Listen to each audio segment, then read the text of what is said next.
si ya lo dejamos muy en el pasado y no nos damos cuenta que a lo mejor podría pasar o volver a suceder, y a lo mejor podría empezar a suceder cada vez con menos lapsos de tiempo, no sé si con más frecuencia. Con más frecuencia. Yo creo que llevábamos un mes de obra, no más, y se vino la pandemia. Ya ves que hubo unos meses que pararon inclusive la construcción, que lo nombraron como actividad no esencial, y una vez que regresamos, pues tuvimos el problema de que los suministros, que muchos de ellos son importados, pues no los podíamos importar o había restricciones. Los trabajadores pues tenías que cuidar en sitio cómo iba a ser para que no se contaminaran o se fueran a contagiar COVID. Entonces tuvimos que poner pues áreas en las entradas para verificar que entraran sanos. Luego restricciones de distancias de trabajo, que es complicado porque normalmente las actividades que realizamos pues, las hacen en brigadas y van juntos y tienen que hacer cosas muy cercanas. Entonces, ¿de qué manera puedes dejarlos trabajar y al mismo tiempo cuidando una distancia de alguna manera, que usen el material de protección para que no se contaminen? Primera etapa de la pandemia teníamos llamadas diario de todos los directivos de la empresa para ver qué había pasado, qué había leído cada uno y qué medidas íbamos a tomar, ¿no? Y tomar decisiones que afectaran pues, de la menor manera al proyecto. Y luego me tocó romper la barrera de los 10,000 también con un proyecto en Santa Fe, que fue muy competido, muy complicado, que parecía pues, que iba a ser difícil ganar y que eventualmente pues, lo pudimos conseguir. Y para una de las embotelladoras más grandes del país le hicimos en Santa Fe su casa. Y fue también un proyecto pues, de muchos retos y de mucho aprendizaje por el tamaño, y que acabas pues, después de mucho trabajo muy satisfecho de haber podido lograr ese reto, ¿no? ¿Cuál ha sido el proyecto más personalmente gratificante en tu carrera y por qué? El primer proyecto que hicimos de más de 5,000 metros, que era con una empresa que vende libros, McGraw-Hill, y que yo había estudiado mucho de mi licenciatura y de la maestría con esos libros, y tiene una serie de construcción que en México no la consigues fácil, pero que en Estados Unidos me tocaba estudiar con muchos de esos. Y entonces, justo cuando yo lo estaba presentando el proyecto, les dije que pues, me encantaría trabajar con ellos. Yo hacer el proyecto para esa empresa que había hecho los libros con los que yo había estudiado, pues me era muy importante, ¿no? Y creo que mi argumento les encantó. Y bueno, fue muy bonito trabajar para ellos y fue muy bonito hacer un proyecto que rompiera esa barrera, ¿no? Hicimos como salón de guerra o que sería la traducción literal de War Room, que básicamente es un lugar donde nos teníamos que juntar. Primero era físico, luego fue virtual, para discutir un problema, una emergencia, un problema importante que estaba teniendo la empresa y que nos afectaba a todos. Entonces ahí no solo entró la empresa de construcción, sino entró la empresa de desarrollo, la empresa de capacitación, y nos metíamos ahí para revisar todos los temas. Y empezamos haciéndolo un par de veces a la semana y luego pasamos a hacerlo diario, ya de manera virtual. Entonces nos reuníamos, normalmente era media hora, a veces nos extendíamos un poco más, y era más bien para rebotar lo que estábamos viendo, oyendo, pensando, y ver de qué manera podíamos hacer para que todo lo que estaba afectando la pandemia afectara lo menos posible a la gente que trabajaba dentro de la empresa, a nuestros clientes y a los proyectos, y obviamente a la empresa en lo general, ¿no? ¿Y ese tema de los war rooms los sigues haciendo? ¿Los haces con alguna frecuencia? ¿Son como juntas de planeación?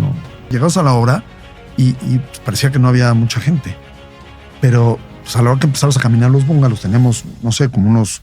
Eran arriba de 80 llaves, pero pues separadas todas. Entonces, pues igual veías a 10 gentes aquí y 10 gentes acá, y en la cocina veías a 15. Pero luego que lo sumabas, hubo momentos donde teníamos más de 1,000 gentes, pero dispersos en actividades muy diferentes todas, y que requirió pues una logística muy especial. Un hotel que hicimos en la Riviera Maya hace 2-3 años, para una cadena internacional que se llama Belmont. Entonces era un proyecto que requería mucha gente trabajando al mismo tiempo en acabados, en muchas áreas diferentes, o sea, muy disperso. No es lo mismo hacer un cuarto hotel, un hotel, donde pues, todos los cuartos están juntos, a un hotel en una playa, que están los cuartos muy remotos, que tienen acabados de lujo por todas partes, y que son cuartos diferentes la mayoría de ellos. Entonces, fue un hotel que pues requirió mucho esfuerzo y mucha coordinación. Me llama la atención que decías hace rato de los 10,000 metros cuadrados. Ese es como el parámetro de un proyecto grande de oficinas. El rey de Suecia, que estuvo el año pasado, venía aquí a México, coincidía con que estábamos sacando la oficina, y entonces pues iba a inaugurar la oficina. Entonces, pues no había de otra más que la oficina tenía que estar, ¿no? Digo, iba a estar lista, pero pues iba a venir el rey a inaugurarlo. Y eso nos pasa muy seguido. O sea, muy seguido hay muchos temas. O sea, las empresas, a la hora que cambian de oficina, pues muchas veces aprovechan eso para cambiar de cultura, para lanzar nuevas cosas, para generar áreas nuevas. Y entonces hay mucho movimiento y mucha gente trabajando atrás de un cambio que no te da el espacio para de repente decir, no, pues fíjate que no va a salir en tiempo, ¿no? ¿Cuál consideras que ha sido el proyecto más desafiante en términos de plazo y presupuesto? Que yo creo que a todos los constructores nos apasiona, que es crear algo de cero y de repente pues, tener una edificación ahí que es un resultado de mucho trabajo y que de alguna forma es un reflejo pues, de ti, de la empresa y de todos los que participamos ahí. Entonces yo diría que esos en particular me parecen divertidos. Hay un edificio que hicimos aquí en Patriotismo, que está enfrente de American Express en Patriotismo, uno que tiene los pisos como desviajados, que me encantó hacerlo, porque es pues, desde encontrar el terreno, comprar el terreno, participar en las negociaciones, decidir qué vamos a hacer, el tema del diseño, y llevar todo esto, no solo la parte de construcción, sino la parte del negocio. ¿Hay algún proyecto en el que realmente te hayas divertido? Google puso de moda este tema, ¿no? De que hubiera espacios de recreación en las mismas oficinas.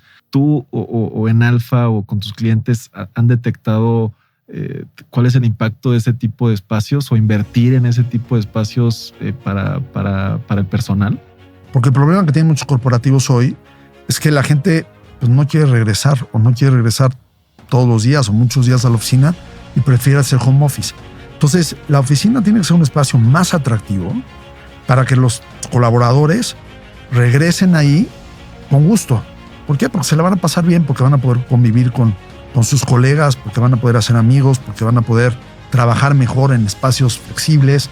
Entonces, todo eso se vuelve más... O sea, todos esos espacios son muy importantes el día de hoy. Los corporativos los usan cada vez más y yo te diría que sería raro una oficina que no tenga ese tipo de espacios. Y luego la complejidad doble de trabajar en un aeropuerto, que dices, bueno, pues va a ser interiores en un aeropuerto, pues hacer interiores en otra parte es lo mismo. Pero a la hora que empiezas a ver restricciones, por ejemplo, de seguridad o de horarios, porque pues, hay vuelos a diferentes horarios, o el estar trabajando lo que le llaman ellos como lado aire, ¿no?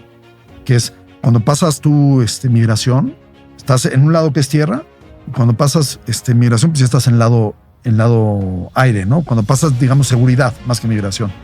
Entonces, ¿por qué? Porque estás del lado de los aviones.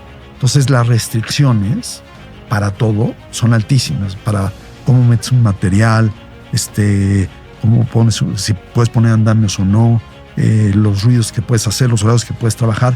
Y entonces son muchas restricciones que desafortunadamente en ese momento no conocíamos y que sí nos hizo un proyecto muy complicado.